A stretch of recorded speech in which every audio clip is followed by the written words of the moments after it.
शामली, मुजफ्फरनगर, बागपत और मेरठ से लेकर सहारनपुर तक फैला पश्चिमी उत्तर प्रदेश सिर्फ उपजाऊ जमीन और गन्ने के खेतों का इलाका नहीं है। ये भारत की राजनीति का वो पावर सेंटर है जहां का मिजाज आक्रामक, स्वाभिमानी और बेहद संवेदनशील है। इस बेल्ट की 3 सबसे बड़ी खासियतें इसे बाकी देश से अलग करती है। यहाँ जातिगत समीकरण, खाप पंचायतों के फैसले और चौधरी चरण सिंह की विरासत तय करती है कि लखनऊ और दिल्ली की कुर्सी पर कौन बैठेगा। पश्चिमी यूपी में प्रधानी या जिला पंचायत का चुनाव किसी जंग से कम नहीं होता। जमीन, ठेके और प्रधानी की पुरानी दुश्मनी यहाँ खून खराबे की बड़ी वजह बनती है। फिटनेस, जिम, हरियाणवी गाने और सोशल मीडिया का चस्का यहाँ के युवाओं में सिर चढ़कर बोलता है। लेकिन यही जोश जब गलत नेटवर्क के संपर्क में आता है तो जुर्म की दुनिया का खौफनाक चेहरा सामने आता है। उत्तर प्रदेश के शामली जिले से एक सनसनीखेज वारदात सामने आई जिसने पूरे पश्चिमी उत्तर प्रदेश को झकझोर कर रख दिया। जिम से बाहर निकलकर अपनी स्कॉर्पियो कार में बैठ रहे लोकप्रिय हरियाणवी सिंगर और यूट्यूबर अंकित बालियान पर ताबड़तोड़ गोलियां बरसाकर उनकी बेरहमी से हत्या कर दी गई। बदमाशों ने फिल्म स्टाइल में इस खौफनाक वारदात को अंजाम दिया जिससे इलाके में एक कोहराम मची है। प्रत्यक्षदर्शियों के मुताबिक अंकित शामली सदर कोतवाली क्षेत्र के नाला पटरी आर्यपुरी इलाके में एक जिम में गए थे।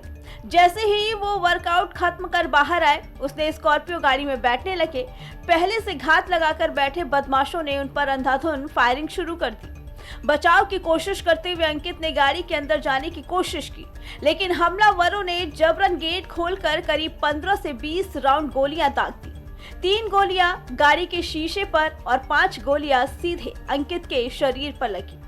लहूलुहान होकर सिंगर वहीं गिर पड़ा और बदमाश पैदल ही मौके से फरार हो गया। अस्पताल ले जाने पर डॉक्टरों ने उन्हें मृत घोषित कर दिया। घटना के बाद अस्पताल और सड़क पर दिल दहला देने वाले दृश्य देखने को मिले। अंकित का शव सड़क पर रखकर परिवार और स्थानीय लोगों ने जोरदार प्रदर्शन किया। मृतक की मां जब अपने बेटे के लहूलुहान शव को गोद में लेकर बिलखी तो वहां मौजूद हर शख्स की आंखें नम हो गई। हत्यारों की गिरफ्तारी को मांग को लेकर घंटों जाम लगा रहा। पुलिस और प्रशासनिक अधिकारियों ने भारी मशक्कत के बाद लोगों को शांत कराया। अभी एक हमारे 112 पे कॉल गई जिसमें जानकारी दी कि एक अंकित बालियान जो बंदीखड़ा के मूल निवासी जिम करने आते थे यहाँ पे, और आज जैसे ही जिम से निकले वैसे 3-4 लड़के को गोली मार दी। उनकी मौके पर मौत हो गई। मोर्चरी भिजवा दिए हैं और हमारी स्वाट सर्विलांस, हमारे सचिव कोतवाली, हमारे एसपी साहब लोग लगे हुए हैं इसमें। बहुत जल्दी घटना का मौके पर मुझे लगता है इसको मौके बालियान की हत्या हुई है जो हरियाणा का सिंगर था, तो जाम भी लगाया हुआ था। तो पुलिस ने क्या आश्वासन दिया? जल्दी से जल्दी कार्रवाई की जाएगी। क्या लगता है क्यों हुई है इसकी हत्या? कोई चुनाव को लेकर कुछ, या ये जिला पंचायत सदस्य की तैयारी कर रहा था? हमें कुछ नहीं पता ना, हमें किसी ने बताया, हमें भी शायद से पता लगा तो हम घर पर भी जैसे ये भी पता लगा कि मारने वाले कौन थे, ये बताया जा रहा। पुलिस ने ये बताया कि 2 बाइक पाए थे, 4 युवक जो आए वो तो पुलिस कैमरे में है। देखो हमें तो अब तक भी नहीं पता ये कौन था, कैसे था। हम तो उलझन में है अभी।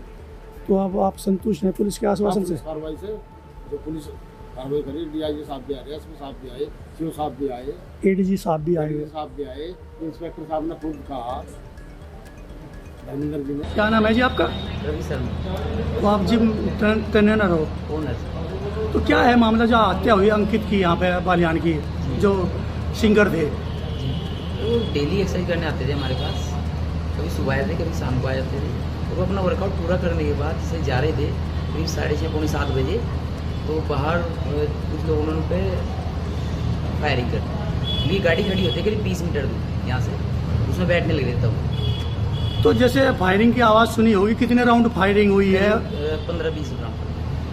तो उनकी मौके पे मौत हो गई थी? उन्हें फिर हॉस्पिटल ले गए थे, जो कुछ लड़के उठा के, तो उसके बाद में। अच्छा, जिम करने आता था आपके यहाँ? कब से आता था? और करीब 8 महीने से 8-9 महीने से जिम करते। तो आज किस टाइम आया? और आज करीब 4-4 बजे आए थे और 6 बजे से निकल गए यहाँ से। तो बाहर कुछ दूरी पर कुछ दूरी पे चले गए थे यहाँ से, कुछ दूरी पे जाके कुछ बदमाशों ने उनके ऊपर फायरिंग की। इस हाई प्रोफाइल हत्याकांड ने राजनीतिक गलियारों में भी हलचल मचा दी।